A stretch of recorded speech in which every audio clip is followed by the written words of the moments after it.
County Candidate Forum. My name is Chris Lee. I am the Government Relations Manager here at the Frisco Chamber of Commerce.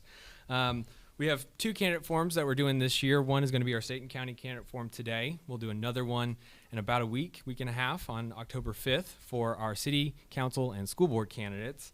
Part of our mission here at the Chamber is to inform and educate the business community on candidates and elections happening every year. And this is what we do this year during COVID. We changed up our format a little bit, and we're coming to you live from the internet. So this is very exciting and different for us, and we're happy to be here tonight. Before we get started, I do want to say a big thank you to our presenting sponsor this evening, Garver. As a chamber, we're not able to put on events like this one without our amazing sponsors, and so we want to say thank you to Garver for doing this. It's a huge help, and we really do appreciate it. And with that being said, I don't want to hold us any longer, so I'm going to go ahead and hand it over to our moderators this evening, Miss Crystal Howard and Mr. Tony Felker. Thank you, Chris. Miss Crystal, how are you doing tonight? Yeah, glad to be here. Doing well. It's a little bit different than past candidate forums we've done. I'm used to having 200-300 people behind us, and we're in a very, very limited setting here. But Well, can I make a confession? absolutely. It always makes me nervous to know that everybody's looking at the back of my head. So this is okay tonight. I know that my hair is okay back there. So if this doesn't make you, or if this, hopefully this will make you feel better. Instead of 200 people back there are millions of people out there now watching us. So it's all good stuff. So. That's all right. Very good. For those that I may not know, I am President and CEO of the Frisco Chamber of Commerce. And I'm Crystal Howard. I'm the publisher of Community Impact newspaper, but I also have the distinct honor to serve this year as Tony's chair of the board for the chamber. She means my boss, along with the other 18, but yes.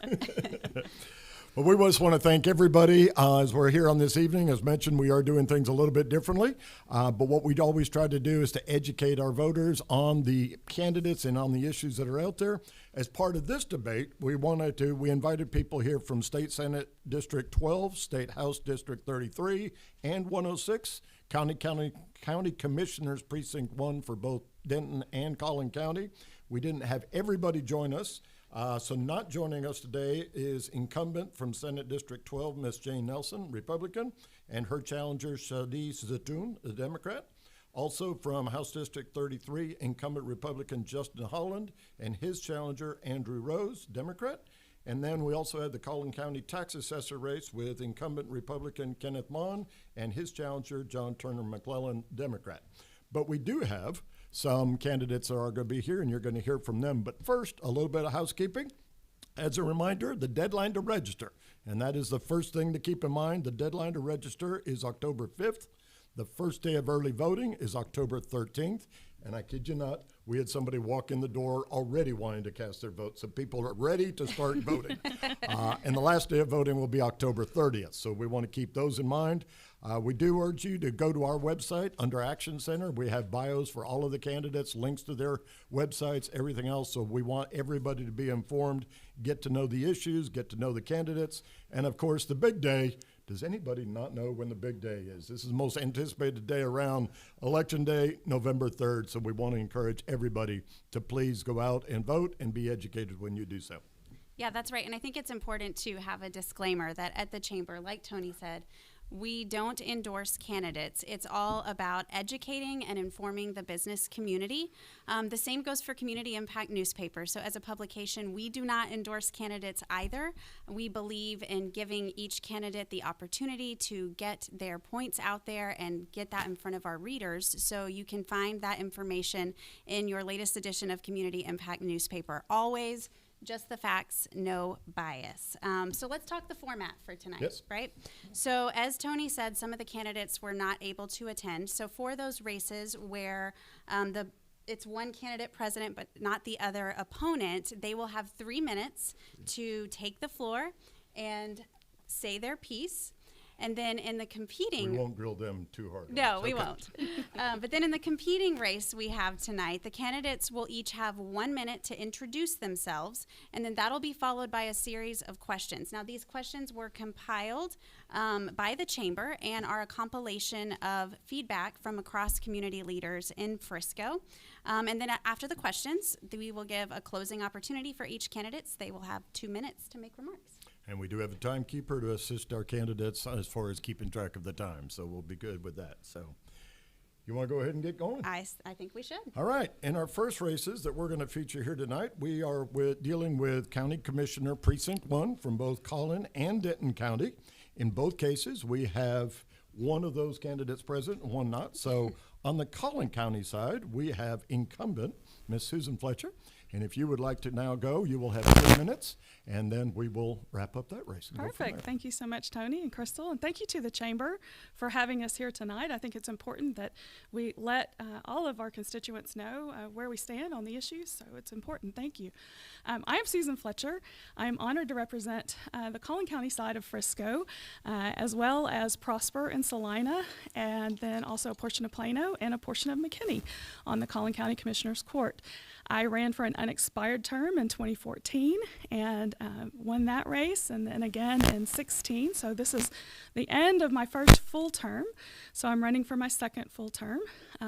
I grew up just north of here in Sherman in Grayson County and went to school at the University of North Texas. I'm a big Eagles fan, so very good. But thankful Frisco is my home, so I really care about Frisco and have lived here for 24 years. So a little bit about me. I grew up in a family that very much values public service. My mom is a retired teacher. My father served on the city council. My grandmother very much was a retired teacher. My other grandmother worked at the hospital, volunteering her time. And my older brother was an Eagle Scout and worked at the fire department, retired as a battalion chief. So public service is very much a part of who I am and what caused me to run for this office. I ran on transportation, public safety, and economic development. And I'm thankful to say I've had the opportunity to deliver on all three of those campaign promises.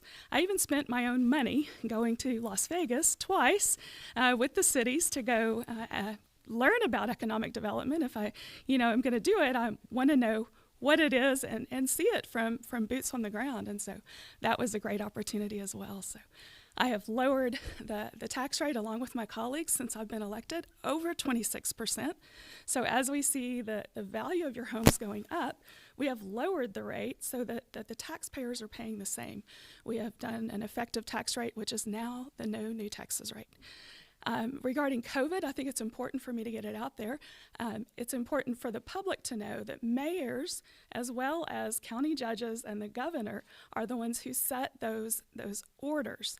And the commissioner's court or city councils are the ones that appropriate monies to respond to those things. And so I've been very proactive about asking for money for businesses. I think it's very important that we support our business community. So thank you so much for having me tonight, and I will yield the rest of my time. You get defer, yield the time over. And I'm happy to answer any questions. I'll volunteer that, so happy to do that. Once again, that's Ms. Yeah. Susan Fletcher, Republican incumbent, who will be challenged in this election by our Democrat opponent, Ms. Courtney Brooks. Very good. Thank you very much, Susan. Thank you for having me. And next we will go to our Denton County counterpart in Precinct 1. We have challenged in for his first term in this position, Mr. Ryan Williams, Republican. You will now have 3 minutes. Okay, great. Thank you. I want to thank everybody from the Frisco Chamber of Commerce for allowing us to come this evening to have this opportunity to speak to not only the Frisco individuals that are online, but anybody else that decides to tune in. I think it's also very important for everybody to realize that Frisco was a huge portion of why I won my race. I won almost every district in Frisco, and I want to thank the Frisco people for coming out and voting, and obviously they wanted some change. I had some excellent support from the Frisco deplorables, and I had some wonderful support from the conservatives, Frisco conservatives as well. This forum probably fits me very well. My background is in business. So just real quickly about myself, I was a young entrepreneur. I was very fortunate enough to get in the medical industry. I sold my business approximately 3 years ago after working it for about 20 years. It was time to retire, time to try to get into something different. So I understand the challenges of hiring.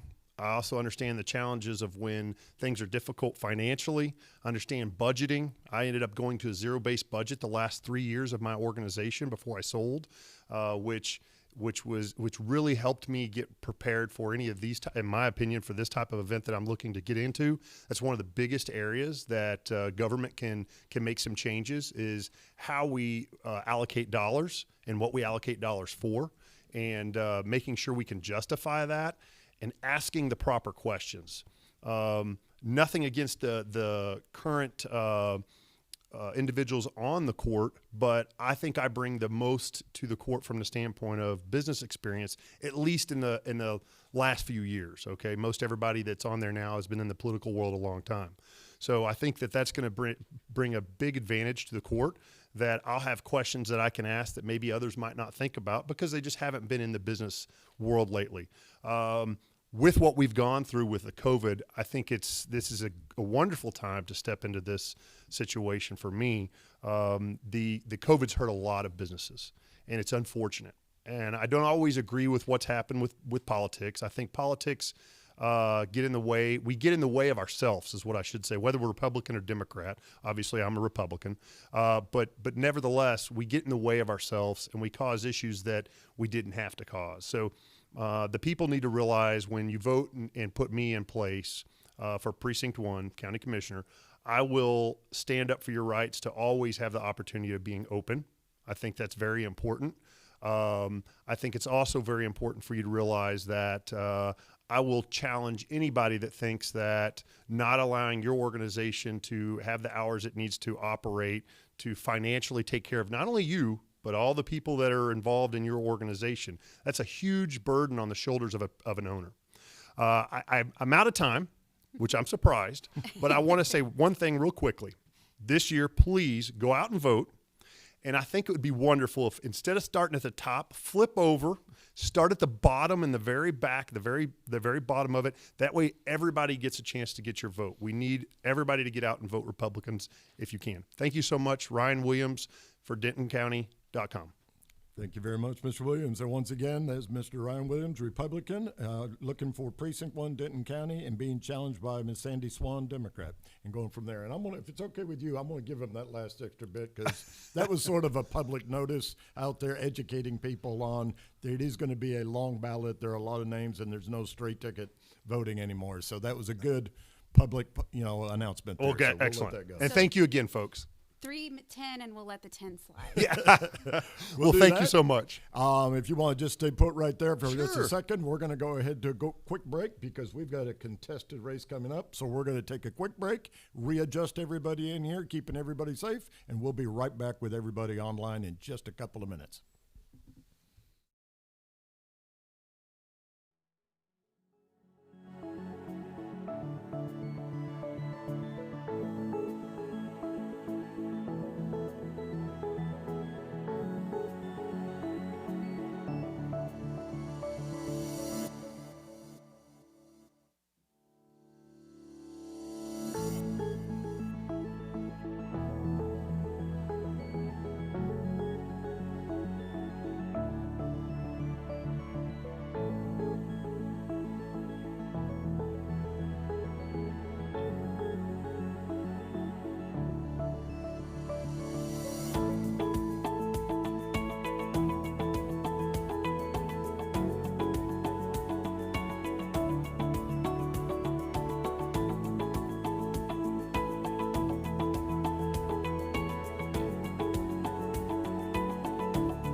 And we are back with you from the Frisco Chamber of Commerce, our candidate forum.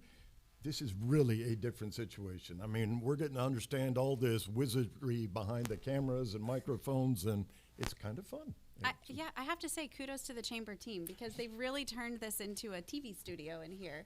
This is typically a networking and a gathering meeting room, so it's I impressive. think actually they've been working on this for a number of years. They've been trying to get a media center in here. Now all it did was take a pandemic to make it happen, but they have done a great job in terms of adjusting and pivoting. We'll just go with There that. you go. So we ready for a real candidate forum now where we have candidates in place? Yeah, let's go do it. ahead Let's and do this. quick reminder of the format because they will have a minute to introduce themselves. We'll go through the questions, and then at the end, they'll have a 2-minute closing. Correct. So this is for State Representative, House District 106, and we have with us our incumbent, Republican, Mr. Jared Patterson, and challenger, Ms. Jennifer Skidolenko. Yes, you got it. Got it. I've been working on that all done, day Tony. long. So do you want to go ahead and kick us off here? And we'll do the 1-minute opening. So Yeah. with that, we'll start with incumbent, and you'll have 1 minute to go ahead and do your opening statement. Then we'll go over to you, and then we'll get into a few questions. So That works. Mr. Thank you. Well, Patterson. thank you for having us. This is awesome. It's always good to get information out to the community, and so I appreciate y'all doing that as you do every single year. For those of you who don't know me or that I haven't had the opportunity to meet yet, my name is Jared Patterson. I'm your current state representative in House District 106. My wife Leslie and I moved here to this city specifically about 5 or 6 years ago. My wife's a former school teacher, public school teacher. I work in the electricity business. I'm a former city council member. I've served on various boards and commissions and currently, again, as your state representative. We've got 3 little kids, Reagan, Austin, and McKinley, 2 boys and a little girl, all in Frisco Public Schools.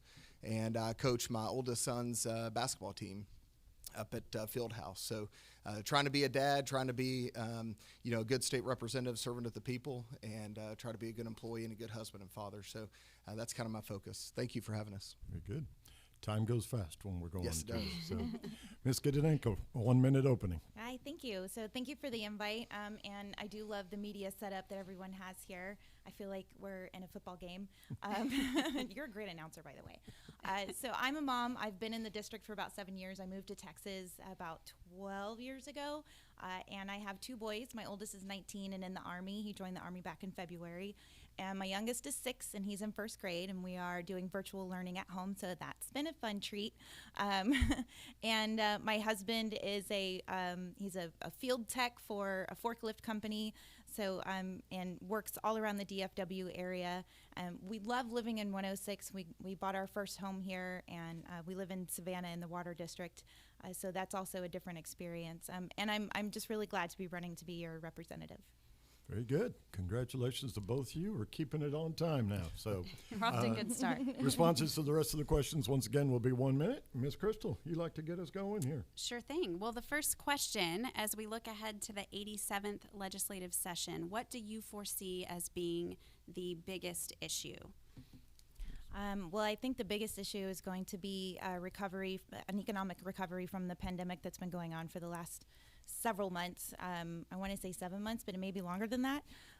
And also making sure that we can find a way to get in front of this should it ever happen again. In addition to making sure that we can do better with healthcare. Very good. All right. Yeah, absolutely. I mean, I don't disagree. I think, the biggest thing is going to be how do we respond to what has happened and plan for moving forward. As it looks right now, we're going to have about a $5 billion budget shortfall in the Texas government, and so that's going to be a big thing to have to overcome.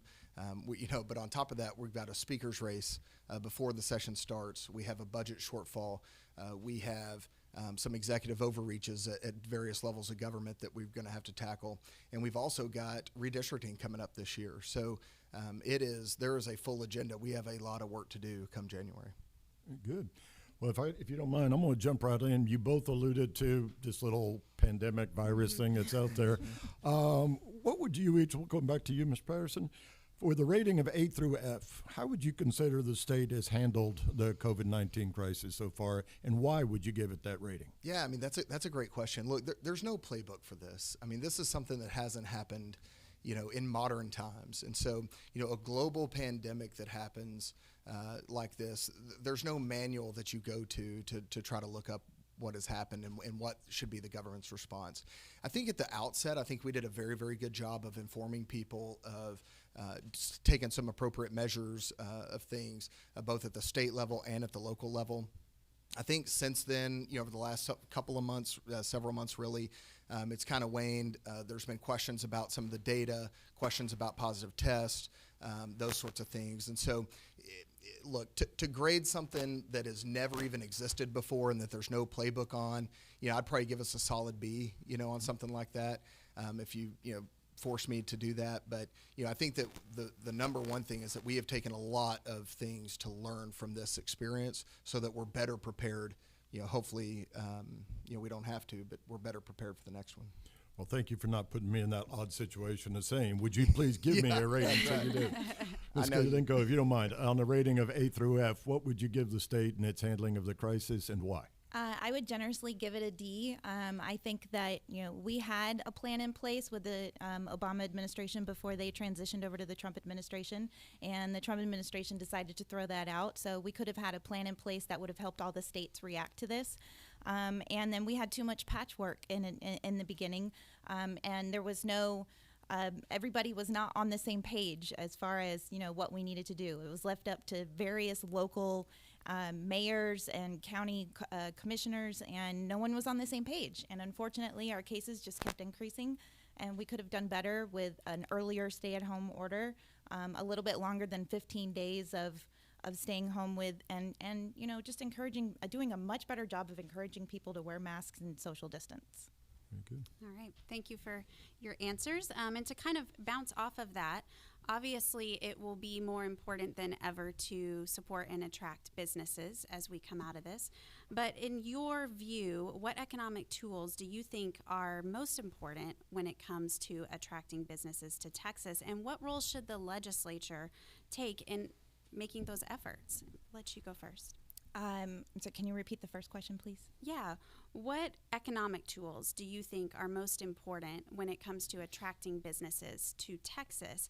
And what role do you think the legislature should take and play in attracting businesses? I think the best tool to attract businesses, right now the tools that the thing that's attracting them now is the tax breaks that they're getting. But I think an educated society is well. It works well for them too, because obviously you want a good workforce, and that starts with our schools. And I think as far as legislative, we're doing a really good job right now of attracting businesses to our state. I think that we could probably do a better job in providing them a little bit better workforce by expecting a little bit higher minimum wage. And that's my answer. Sorry, I got 10 seconds. Mr. Patterson? Yeah, I mean, Texas has the economic miracle, right? I mean, we are the poster child for great economies in the United States. So we're the 10th largest economy in the world. If you go back 10 years to the last economic crisis, Texas was one of the last in, one of the first out, as a result of the policies that we put in place. Republicans have led the state government in Texas for almost 2 decades, and we have implemented conservative business policies that have led to economic growth. You look at our low tax, low regulations, and a stable legal environment. Those massive wins over the last 2 decades are the reason why the Texas economy has been the envy of the nation and continues to be. And even now, as folks are struggling, we're still better off than a lot of other states. And I will submit to you that I believe that we will be the first ones out of it again, and that we will have a stronger economy than everyone else again because of those Republican policies. Good. I don't know if you guys are able to look. We've got a lot of questions here, but you guys are setting me up every single time. So let's go back to you, sir, and then we'll jump over. You both have mentioned education. So how do you plan to prioritize maintaining HB3 levels of funding for public education in a session when, as you've noted already, dollars are tight and funding cuts could be a very big likelihood? Yeah, I mean, absolutely. There's going to be funding cuts in the state budget, but we've got to protect our public schools and our teachers. Last session, I was very proud to co-author House Bill 3, which was the most substantial increase in education funding in our state's history that wasn't court mandated. I mean, we had the best session ever for public education last session because of that bill. We invested $11 billion in the public education system. $5 billion of that went into property tax relief. So we actually bought down property taxes at the state level So, for example, in Frisco, your property tax rate went down 10% last year and an additional several percentage points this year as a result of House Bill 3 and the additional funds, all the while giving teachers a pay raise and providing for more school safety, suicide prevention, so on and so forth. So we are absolutely going to have to find ways to cut back government growth at the state level, but public education shouldn't be one of those areas. And that was all before we had students at home for months and months and months. Absolutely. Ms. Kazenko, you like to respond on that? How do you plan on keeping up levels of funding for HB3 with possible cuts to the budget? Right. The pandemic has definitely thrown a wrench in a lot of plans for the next session. And unfortunately, we're not going to know. I mean, anything can happen between now and January to our economy and to the budget, considering how quickly it's happened so far. But I think that in order to make sure that we keep the funding and increase the funding into public education, we may end up having to tap into the rainy day fund, because rainy day fund, nothing is bigger and rainier than a global pandemic and an economic crisis. And I think that if we just cut into it just a little bit, we can make up for any kind of shortfalls for public education. As far as our property taxes, since he mentioned it, mine didn't go down. I don't know who else's went down, but mine didn't. Well, while we're talking about recovery after all of this, local infrastructure and public safety are huge assets in maintaining a strong local business community. And I want to know how you plan to support cities and counties in working to ensure that they can still provide those services during COVID and post-COVID. And we'll let you go first. Well, one thing is that, the cities, the local municipalities in Frisco, the Colony, Little Elm, Aubrey, they know their communities best, and they're the ones that we're going to have to depend on to tell us what they need. And I think it's really important to leave that up to them. If they need something from us in state legislature, I'm obviously more than open for them to come in and talk to me about that. I'm not an expert on what infrastructure needs to be fixed in which cities right now. That's obviously something I'm open to talking to them about. I certainly wouldn't vote for any legislation that would take any kind of control like that away from them. Mr. Patterson? Yeah, I mean, look, we're one of the fastest growing regions in the entire United States. And so transportation infrastructure alone is a big, major issue in this district. And so, as soon as I was elected, literally month 2 after I raised my right hand and swore the oath, we started working on 380 and the 380 corridor. We formed a task force. We started meeting with folks in the area, and we had some big wins right away. We got a dual left turn lane on 1385 coming onto 380. We got a new stoplight installed at Magnolia and 380, I believe, coming out of your neighborhood and onto 380. We got a crosswalk installed for some folks that live in apartments to get over to Providence Elementary on 2931. So we had some really big wins, and those are the types of things for these folks that don't live within an incorporated city need from their state representative, is somebody with that experience of working and solving problems. In terms of public safety, I absolutely support our first responders. I'm endorsed by the Frisco Firefighters Association and the Frisco Police Officers Association because of my commitment to public safety and maintaining public safety in our communities. All right, we got into some pretty serious questions there, so we're going to hit you with a rapid fire ones here. These are basically 1 or 2 words at the most responses. That's hard. We've got about 5 questions for each of you. Same I don't know questions. how to do just one. We're going to keep you on your feet since we got you standing up. So, Mr. Patterson, going first. Have you read the Frisco Chamber of Commerce's updated legislative agenda, which we believe have sent out to everybody? Yes, sir. All right. And where do you live in District 106, and how long have you lived there? So I live over off of Legacy and Stonebrook kind of area in West Frisco, just west of the tollway, basically a stone's throw from Collin County, actually. And I've lived there since we signed the contract 2014, moved in 2015. All right. Once again, y'all, we're looking at my notes, so you've already addressed kids. So any animals in the household, and what kind of animals? These are the important questions. Yeah, so we've got enough mouths to feed around our house. We've got 3 kids and all that. Luckily, my sister-in-law bought a dog, and we get a lot of fluffy time over there. But I am endorsed by the Texas Humane Legislative Network, and I am animal approved to be your state representative.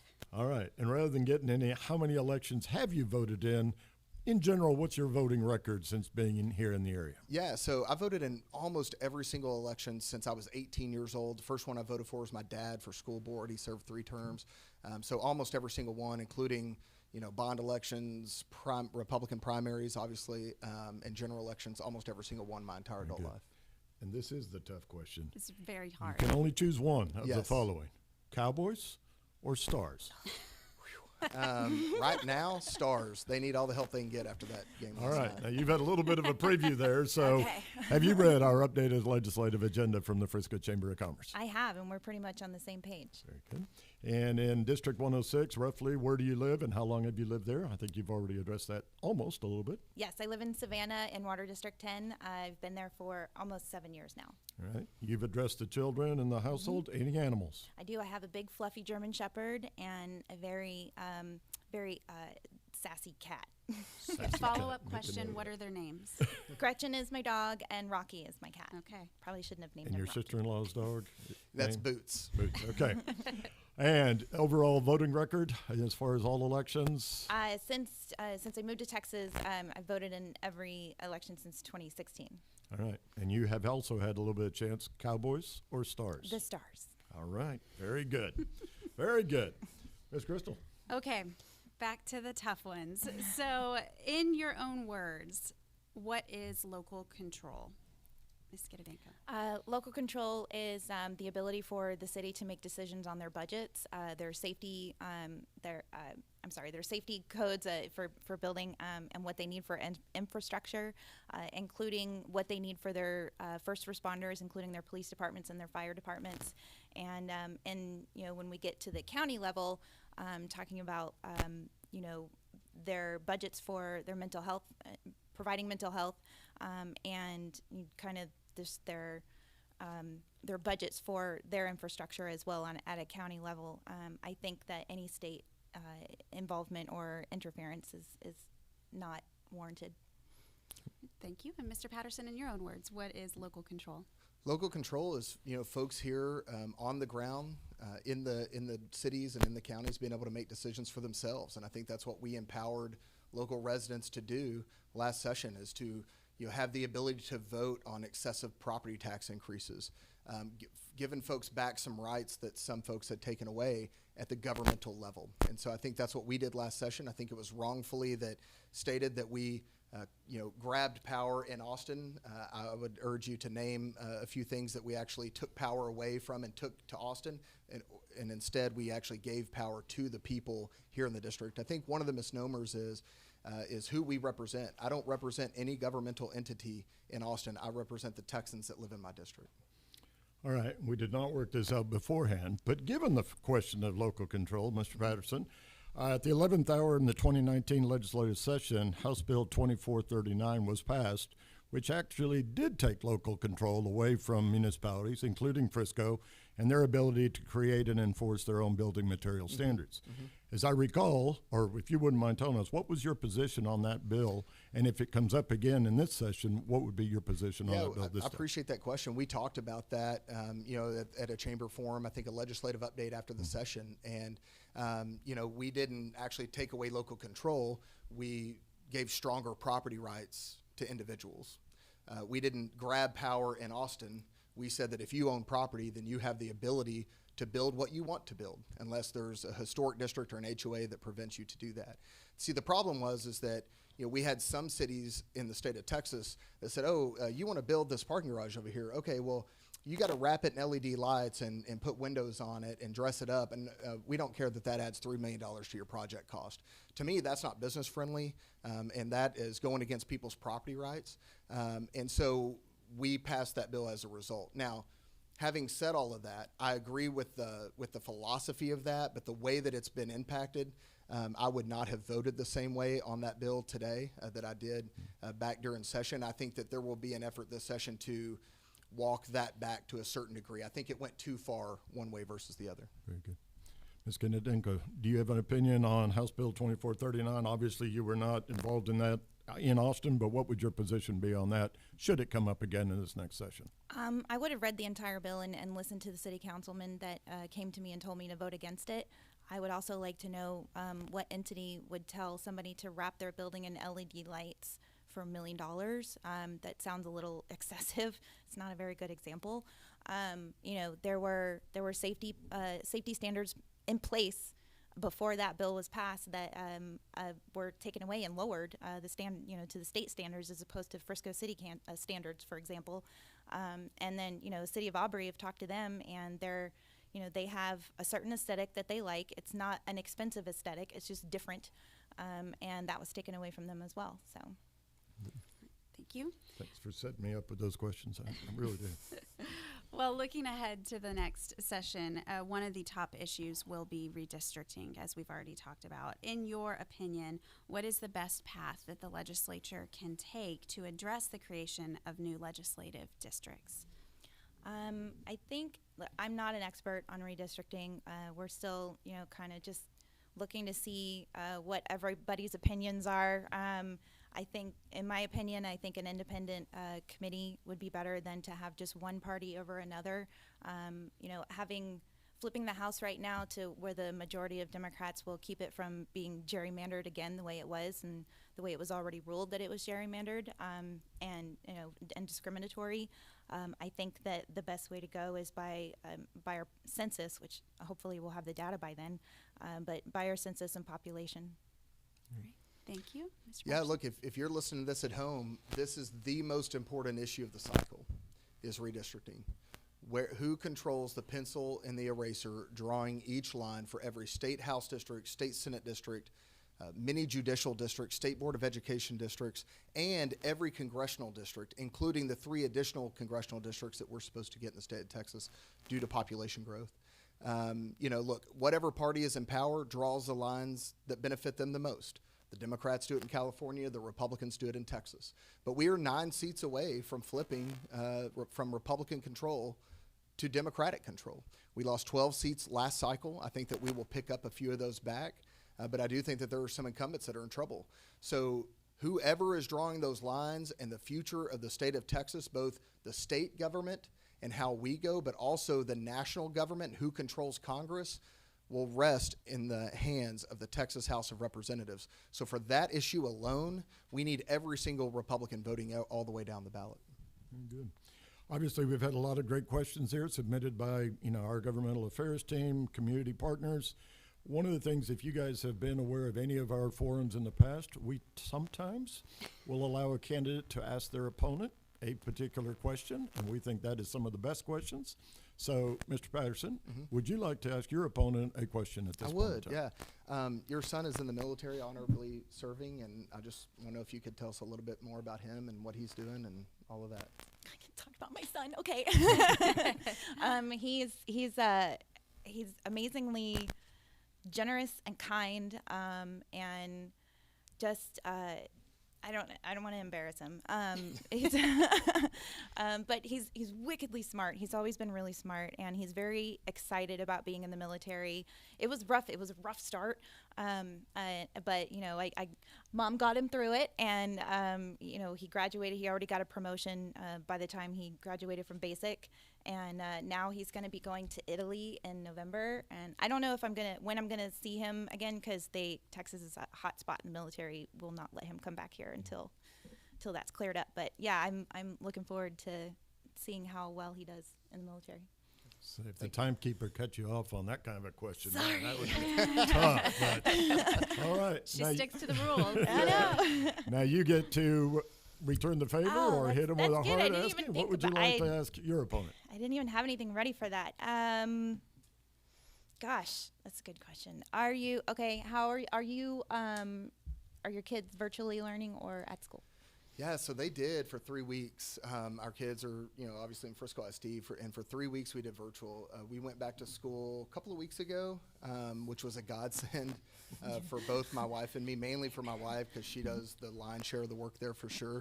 But, we have a kindergartner, a second grader, and a fourth grader. So, running between 3 different rooms on 3 different computers, trying to do all of that stuff was very, very difficult. But not only is my wife a superhero for taking charge of all that, of course, she's got a little bit of a leg up being a former elementary school teacher.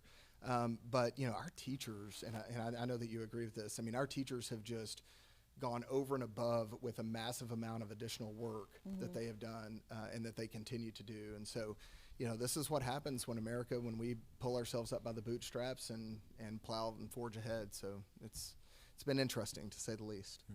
I think that's one thing we can all agree on. So I think we can say it, right? We are thankful for the teachers, and for Yes. those of Yes. us parents who are not teachers at home and have had to go through that, we now realize. Absolutely. My son's teacher has 25 kids in her class, and all the emails from the parents. I'm sorry. So thank you, teachers, and thank you both for taking the time to be here. We really appreciate it. Absolutely. And everybody watching.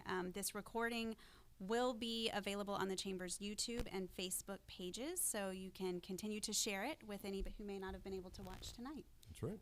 So as we're going to be wrapping up here, we want to allow each of you to do a 2-minute closing now. Okay. And we will, let me see. How do we want to do this? We'll let you go first. And Were you then any wrap mini up. mine? Yes, Any any mini mini mine. Which one were you pointing to?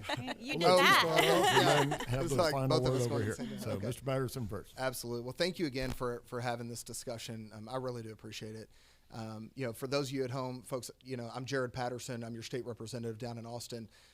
And I worked hard not only to represent the people here in the district on issues that I think that they care about, like property tax reform, improving our public schools, getting more money for teachers, those sorts of things, but I also fought for our first responders. Look, I'm endorsed by the Frisco Police Officers Association and the Frisco Firefighters Association because of the work that I did last session, helping them with their workman's comp, helping them get covered for certain cancers and certain things that they haven't been done before. And I'm pledging to do that again. We're going to go down and we're going to work hard to increase the benefits to our first responders. And I've just got to say that God bless our police officers right now. They are, completely under fire, literally, in all of our communities. I mean, there's very likely a police officer going into a dangerous situation right now at this very moment somewhere. And, just prayers for them. We have got to stand behind our public safety officials, our law enforcement officers, and we have got to continue to pray for them in our communities during this time. And so, with that, I would just encourage every single Republican to vote all the way down the ballot. This is the first time that we don't have straight party voting in the state of Texas. And in Denton County, we have paper ballots, and that's going to take a little while. But we've got 3 weeks of early voting. We've got Election Day. You have plenty of time to get out there and vote. And I would just ask that you start at the top and that you vote for every single Republican all the way down the ballot. Very good. Ms. I'm going to Kennedy? keep this short because I didn't know we were going to stand the whole time, and I wore to worn flats. Yes, like I said, I'm running to be a representative here in 106 because, beyond helping our first responders with getting cancer treatments, we need to be helping more Texans get their cancer treatments. And by doing that, we need to expand Medicaid. And unfortunately, it's been voted against in every session since the ACA went into place. And, with the millions of Texans without coverage right now, it's only costing all of us more money. And with the pandemic that hit, it's only put a giant spotlight on that problem. So we can't just focus on one type of people in our state. We need to focus on everybody. So that's one of my priorities, aside from helping us recover from COVID even better. We talk about public safety and the danger of police officers. Sensible gun laws is one way to do that. Law enforcement is in favor of sensible gun laws, red flag laws especially. When they are answering a domestic violence call, they are 4 times more likely to be shot and killed just answering that call. And just the other day, we had a situation in Little Elm where a person had barricaded themselves in the house and somebody was shot. And this just happened in 2017, and we lost an officer to gun violence. So I think when we talk about public safety, we need to talk about the safety of everybody. Here in HD 106, it's peaceful and quiet for the most part, aside from the situation I just mentioned. I think our police officers are a little safer here than they are in Dallas, obviously. But we can support law enforcement while also holding them accountable. And I just want to mention that, when we talk about being endorsed by these organizations, the organization should probably give the other candidate a chance to speak before they decide on an endorsement. So that's it. That's my time, and I'll leave it at that. Very good. Well, we want to thank you. If you guys don't mind, hold place just for a couple more seconds. We've got some wrapping up to do here in housekeeping. So I want to thank Ms. Crystal Howard and Community Impact. Once again, speaking on behalf of the Chamber, we do not endorse individual candidates. We're about the issues and keeping the business community as strong as possible. and same thing for community impact. Once again, reminder of key deadlines: voter registration October 5th, first day of early voting October 13th through the 30th, election day November 3rd, and we've got another candidate forum coming up. I think we should do this again. Let's do it again. But let's go with some different candidates in different races, okay? Were these all easy questions? No, I mean like stars, Oh, cowboys. yes. Oh, well, We have potentially. to switch them up Yeah. by next time. Hopefully the Stars have already got the Stanley Cup and hoisted it up by that point in time. So we will. But October 5th, we will be having our candidate forum for our school board, Board of Trustees, FISD, as well as City Council and mayoral race. So that'll be starting at 5 o'clock, October 5th. Right back here we will be. Everybody else will be back out there watching it online, however you do. Once again, this is recorded, will be on the website. And I just want to give two special thanks to Frank McElwain at Garver.